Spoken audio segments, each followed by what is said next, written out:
This is your second daily rep. Most conflict isn't about the issue.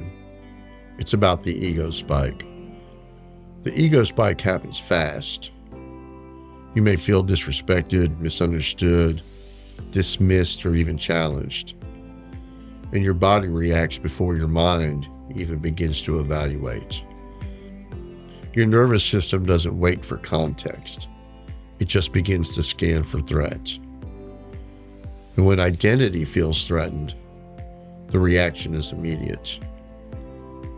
Heart rate increases, jaw tightens, posture shifts, voice sharpens.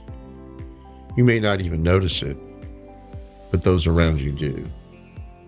The ego spike is not weakness, it's wiring.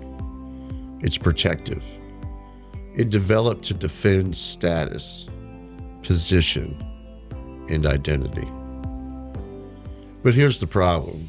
In modern relationships, in marriage, leadership, parenting, even in business, that same wiring often creates instability instead of strength. Because the threat isn't physical, it's psychological. And psychological threat feels just as real to your nervous system. When someone questions you, your brain hears, you're not competent, you're losing authority, you're being diminished. Even if that's not what's actually being said. That interpretation, though, fuels urgency. And urgency feels powerful. It tells you, correct this immediately. Don't let that slide. Maybe win this or shut it down. But urgency is not authority.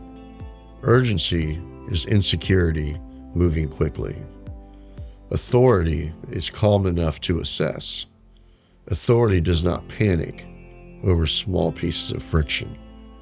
Authority does not need to prove itself in every moment. Here's where people get trapped. We believe that if we don't correctly something immediately, we're being weak. But controlled delay is not weakness. It's dominance over self. When you react to the ego spike, small issues become large conflicts. A comment becomes disrespect. A question may feel insubordinate. Feedback becomes an attack. Now you're no longer solving, you're defending. And defense mode changes your tone, it changes your posture, it changes your entire presence. Over time, these changes create one of two outcomes.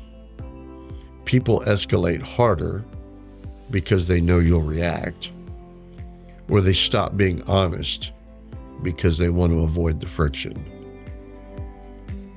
Both scenarios erode leadership.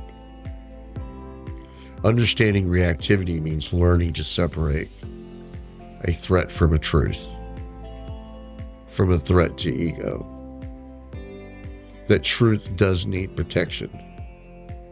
That ego demands protection. Truth can wait 3 seconds. Ego cannot tolerate 3 seconds. That's the difference. Strong men protect truth. Reactive men protect ego. And that distinction determines long-term authority. Today's rep, when you feel that internal spike, the urge to correct, defend, or win, pause. Ask yourself one question. Am I protecting truth or protecting ego? If it's truth, you can address it calmly. If it's ego, you can let it breathe. The more space you create between spike and response, the stronger you become.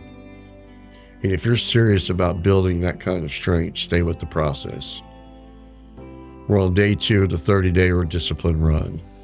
30 short reps, 30 deliberate corrections, 30 opportunities to build emotional control under pressure. Follow the show so you don't miss any additional reps. This isn't motivation, it's conditioning. Less reaction, more choice.